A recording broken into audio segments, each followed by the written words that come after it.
Well, hello. Thanks for coming back to check out another video. So, we are here today to sit down and talk about my favorite and my least favorite shades from all of my Kaleidos palettes that I own. I own 4 of the Futurism palettes and then the Club Nebula palette.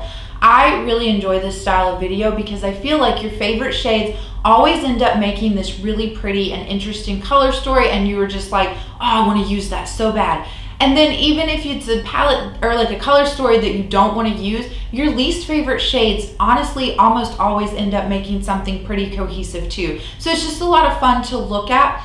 I have done this before and I did it with BH Cosmetics. Now with them, I own a lot more of their palettes. So I did break it up into 2 separate videos, a video of just the favorites and a video of just the least favorites. So I'll make sure to have that link down in the description box just in case you enjoy this style of content.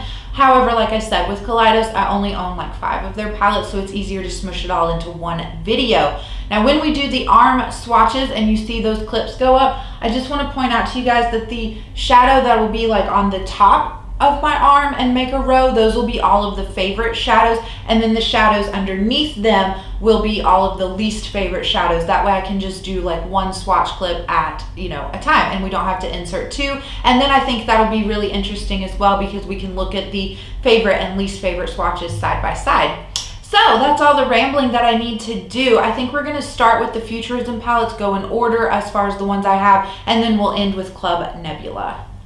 Okay, so like I said, we're going to kick it off with the Futurism 1, the Sci-Fi green palette. Now, sadly, I think that this palette has been discontinued, which is a crying shame in my opinion, but Kaleidos didn't ask me. So this is what this palette looks like on the inside. It is just a wonderful, like, grungy green color story. Absolutely enjoy this. I feel like this is the palette that really sparked my interest and my curiosity and my love for green shadows. So my favorite shade from in here is this second shimmer shade right here, Glamora. This is one of those shadows that is like I always call them a dirty yellow because they have like a little bit of green to them, and I just feel like on my complexion and with my eye color, they just look so pretty, so interesting. They pair so beautifully with a wide variety of colors, like not only greens, but browns and mustards and oranges and even reds, like I just think that they're so unique.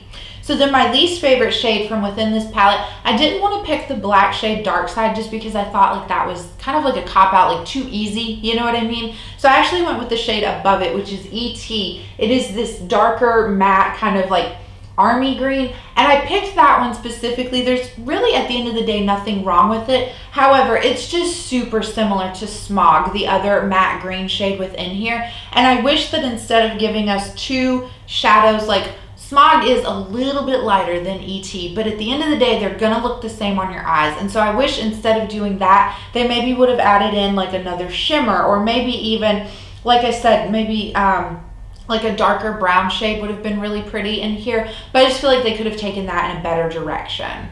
Okay, up next is the Futurism 3 The Astro-Pink palette. This was before they came out with Sashimi City and Lunar Lavender. I feel like this was the more neutral palette that they had within this Futurism line. So if I hold this one up, this is what this looks like. It's a really pretty like berry color story. Again, we have a black shadow, but my favorite shadow from within this palette would have to be the shimmer shade Lightyear right here. It's one of those like pretty icy pinky taupey shades that I just absolutely love and adore. I cannot get enough of those. Typically, like here as of late, if I'm doing a neutral eye look, those are the type of lid shades that I really want on my lids. Like I just feel like even though it's neutral, that adds a little bit of like color and like just oomph to the look, So then my least favorite eyeshadow from within this, I did actually pick the black shade Cosmos. Now hear me out. It's simply because the other 5 shades in here, I could not live without. I think that they make a really pretty cohesive like little quint of like eyeshadows, and so I felt like it was justified to pick the black shade from this one. So like I said, it is the shade Cosmos, and this is a black shadow that has glitter in it. I don't use it enough to honestly tell you if the glitter makes a difference. Like, does it stay on your eyes or does it blend away? Don't know, because I haven't touched that black shadow in forever. But yeah, I could have just done without it. I feel like the purple is pretty dark, These two browns are a little bit better than like the greens from the Futurism 1 palette, where they do offer like a bit more variety. So I don't know exactly what other color I would have put in here. Maybe another shimmer, something in between this like cool toned like icy taupey purple shade and this cool toned blue shade Neptune. Maybe something in between them would have been really nice. Alright, so the Futurism 5 palette, the Electro-Turquoise, this one is probably honestly my least favorite out of all the Futurism palettes that I own, but it's just because together as a whole, I don't really enjoy the color story of this. I like every shadow in here as singles, you know, but I don't want to depot this because like I've said before, when I depot things and they like get moved into my singles collection, they go there to die. So anyway, my favorite eyeshadow is this blue shimmer shade here, Tron. I actually have pan on this shade, maybe you can tell. This is just a really pretty, interesting blue shade. Depending on what you pair it with, it can lean more blue or it can lean more green, and I just have a lot of fun playing with it. It also, I wouldn't call it a multi-chrome, but it definitely has like a nice gold flip to it, and again, it just makes it really versatile and easy to wear. It's one of those shadows where it's like if you're intimidated by blues, it's a fun blue to play around with. So then my least favorite eyeshadow from within here, I'm going to pick the matte orange shade, which I believe is called Voltaic right here.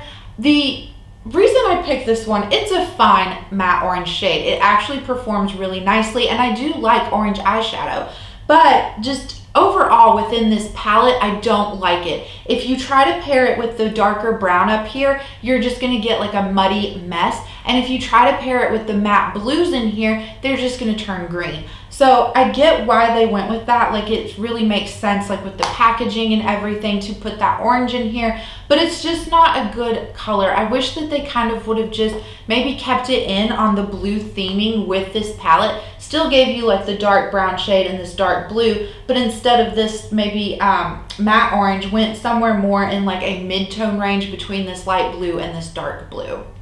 Okay, so the last Futurism palette that I own is the Futurism 6, the Lunar Lavender. This is a cool toned purple palette. It's really pretty. I do actually really like these cool tone purples, even though they can lean a little bit more on the pastel side, and so sometimes I feel like they make me look a little bit sickly, but not in the case of these. Like I've really enjoyed working with them and playing with them. So my favorite shadow would have to be this shimmer shade right here, Moonroof. I think this is such an interesting shade. I feel like for you guys on camera, it definitely has more of that like periwinkle shift to it. But for me, looking at it, I see a straight up purple shade. So it is very much a very pretty shifty eyeshadow. I absolutely love it as its own, like as a standalone lid shade, but it's really fun to also go in and use this as a topper shade. So a lot of times I will take this and top it off on like those pinky icy taupe shades that I told you I really like when I'm doing a more neutral look. I'll top a shade like this off on top of that, and it really just transforms it and again makes it kind of like a more fun neutral look.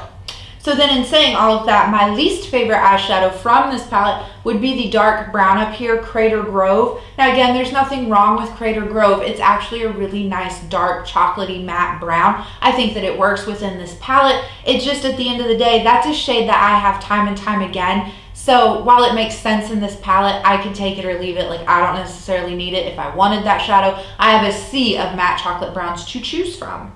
Okay, so the last Kaleidos palette is probably my favorite Kaleidos palette. It's one of my favorite palettes of all time, let's be real. But this is the Club Nebula that Angelica Nyqvist did in collaboration with Kaleidos. So if I open this up for you guys, this is the color story of it. Really pretty, really cohesive, just fun, bright. I feel like this is a great color story for someone who wants to dip their toes into colors and is just unsure of like how to go about it. Unfortunately, this is discontinued though. So my favorite eyeshadow from within here is no surprise. It's the matte, or not matte, it's this green shimmery shade up here, Firefly. I do have pan on this. This again, much like Moonroof from the Lunar Lavender palette, is such a pretty and fun transforming topper shade to put off on different eyeshadows, but it's also a great standalone lid shade too. And depending on what you pair it with, sometimes it can look a little more yellow, sometimes it can look a little more green, and sometimes it can even look a little more blue. So I just have a lot of fun and I greatly enjoy that shadow within this palette. I think that